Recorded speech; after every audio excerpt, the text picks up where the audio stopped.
Mbese nawe wemeranya n'imvugo ivuga ngo gutanga bizana umunezero kuruta guhabwa? Bimwe bavuga mu mvugo y'uruzungu ngo it's better to give than receive. Ntujya wumva se abantu bavuga ngo amafaranga yagura inshuti ariko ntiyagura urukundo?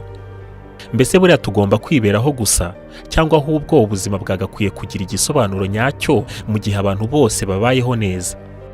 Tekereza uramutse uri nk'umutunzi ufite ubushobozi bwo kuba watunga abantu 1000 bose babi wawe, barya bakananywa icyo bifuza, bakambara uko bifuza, urwaye ukamuvuza, mbega ukabafata neza uko bishobotse nk'uko wafata abana bawe wibyariye. Noneho ibibazo uri umukire umeze gutyo, noneho mu gace utuyemo ugahora wumva impinja n'abana barira kubera ababyeyi babo babuze icyo babagaburira. Hari bamwe bemera ko amafaranga atabasha kugura urukundo ariko ashobora kugura umunezero mu gihe yaba yakoreshejwe neza. Abantu benshi batekereza ko igihe umuntu yakoreye amafaranga menshi ari byo bimufasha kunezerwa. Gusa ubushakashatsi bwagaragaje ibitandukanye n'ibi. Michael Norton ubusanzwe yigisha amategeko y'ubucuruzi muri kaminuza ya Harvard. Uyu mugabo uburyo yumva amafaranga bishobora kuba bitandukanye cyane nuko abantu benshi bize ibijyanye n'amafaranga bayumva. Avuga ko kuba umukire ubwabyo bitazanira umuntu umunezero, ahubwo ngo umuntu anezerwa mu gihe yafashe amafaranga akayakoresha mu gukora ibikorwa binezeza abandi. Kugira ngo Michael Norton yemere ibi ntago byamwizanyemo gutyo gusa, ahubwo yabanje kubikorera ubushakashatsi. Yafashe abanyeshuri 622 biga muri kaminuza ya Harvard, hanyuma agenda babaza uburyo bakoresha amafaranga babona. Hatagendewe ku mubare w'amafaranga buri umwe muri aba banyeshuri yinjiza, yabonye ko abantu bafata amafaranga yabo bakayafashisha abandi bantu mu bibazo bitandukanye bafite, cyangwa se babona ko baba bayakeneye mu buryo runaka, wenda nko gufata amafaranga yawe ugafasha nyokora umukennye ukamugurira nk'ibyo kurya azakoresha mu gihe runaka we n'umuryango we, cyangwa gufata amafaranga ukayafashisha umwe mu nshuti zawe uri mu bitaro urembye cyane, akabasha kubona ubufasha bwisumbuye mu buvuzi, gufasha umwe mu baturanyi bawe ukaba wenda wamwishyurira nk'abana b'amashuri, guha umwe mu nshuti zawe impano, gutumira inshuti zawe ukagura amafunguro meza n'ibinyobwa bakunda hanyuma mugasangira n'ibindi nkabyo. Ngo abantu babikora gutya ukunze gusanga babaho banezerewe. Naho ngo abantu baba bihugiyeho gusa amafaranga babonye bakayakemuza ibibazo byabo bwite, ngo ukunze gusanga babaho batanezerewe ugereranije n'abantu bafata amafaranga yabo bakayafashisha abandi. Indi nyigo ya kabiri Michael Norton yayikoreye ku bakozi bahawe amafaranga y'agahimbazamusyi, amwe bita bonus, kuko bitwaye neza kuruta bagenzi babo bakorana mu kazi mu mpera z'umwaka. Mu mafaranga aba bakozi bahawe nk'agahimbazamusyi yari hagati y'ibihumbi 3 kugeza ku bihumbi 8 by'amadolari y'Amerika. Hashize igihe kingana n'amezi 2, Michael Norton yagiye abaza buri umwe muri aba bakozi uko bakoresheje aya mafaranga bahawe y'agahimbazamusyi. Mu bo yabajije bose yasanze abantu bagiye bakoresha amafaranga yabo mu gufasha abandi baragize umunezero mwinshi, ariko abakoresheje aya mafaranga yabo mu kwikemura ibibazo bibareba gusa nta wundi muntu bafashije, ngo nta munezero aya mafaranga yabazaniye. Ubundi bushakashatsi uyu mwarimu yakoze yabukoreye ku bakinnyi bo mu ikipe ya basketball.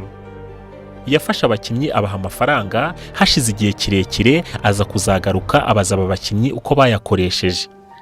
Yaje gusanga abakinnyi bagiye bakoresha aya mafaranga mu gufasha abandi no gusabana nabo yarabashije kubagarukira, mbega nka kwa kundi ufasha umuntu nyuma nawe akazagufasha. Ikindi ngo aba bakinnyi bakoresheje amafaranga yabahaye bakayasangira cyangwa bakayafashishamo abandi, ngo byabazaniye ubushuti bwinshi hagati yabo. Ikindi ngo bibazanira umunezero. Naho abandi ngo bakoresheje ayo mafaranga mu bibazo byabo bwite, ngo nta nyungu babonye muri ayo mafaranga, yaba kuyabyaza andi, kubona inshuti cyangwa kunezerwa. Ubundi ngo yafasha abantu bakibyiruka abasaba ko yabakoreraho ubushakashatsi, bamwe muri bo baramwemerera. Dore ubushakashatsi yabakoreyeho uko bumeze.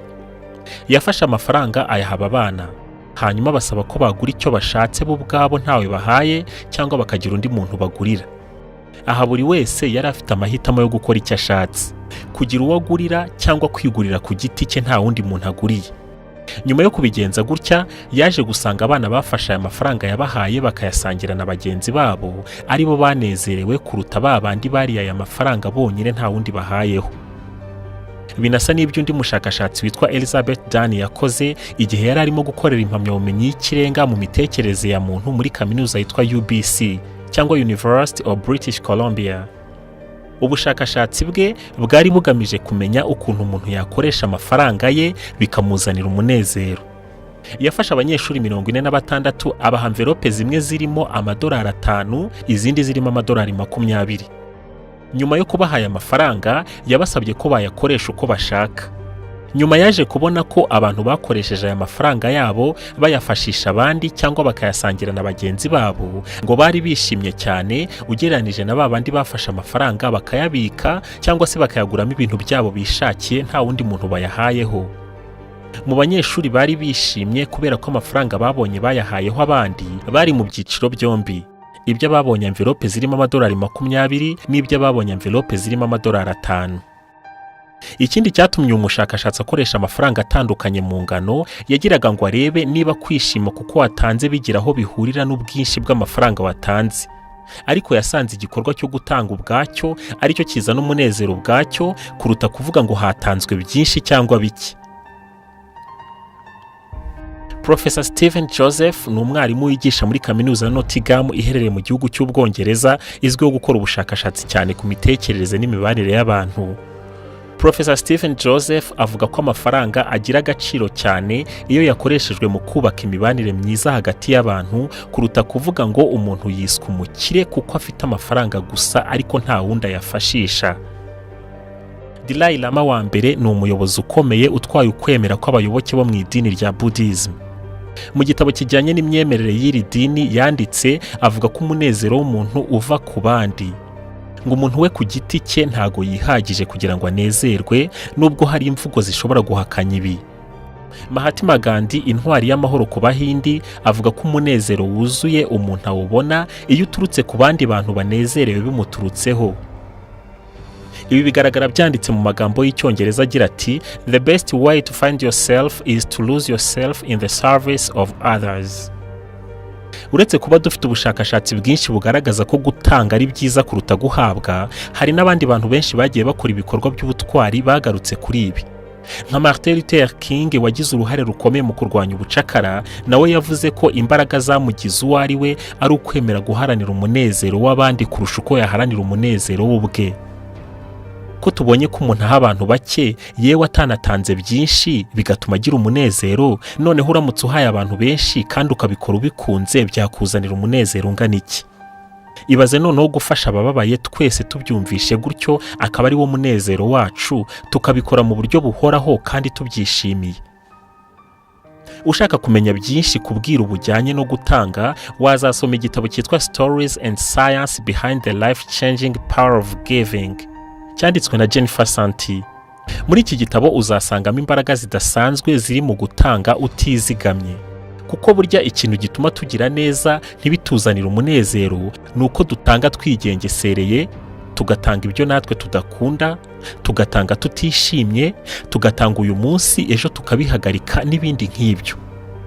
Ku isi buri muntu agiye akora ibyiza abibanjirije kuri mugenzi we, inzara n'inzangano byazaba amateka. Ntago twabasha gufasha buri muntu wese, ariko buri muntu wese afite uwo yabasha gufasha. Igice cya mbere ku nkuru zigisha ubumuntu naha tugihiniye.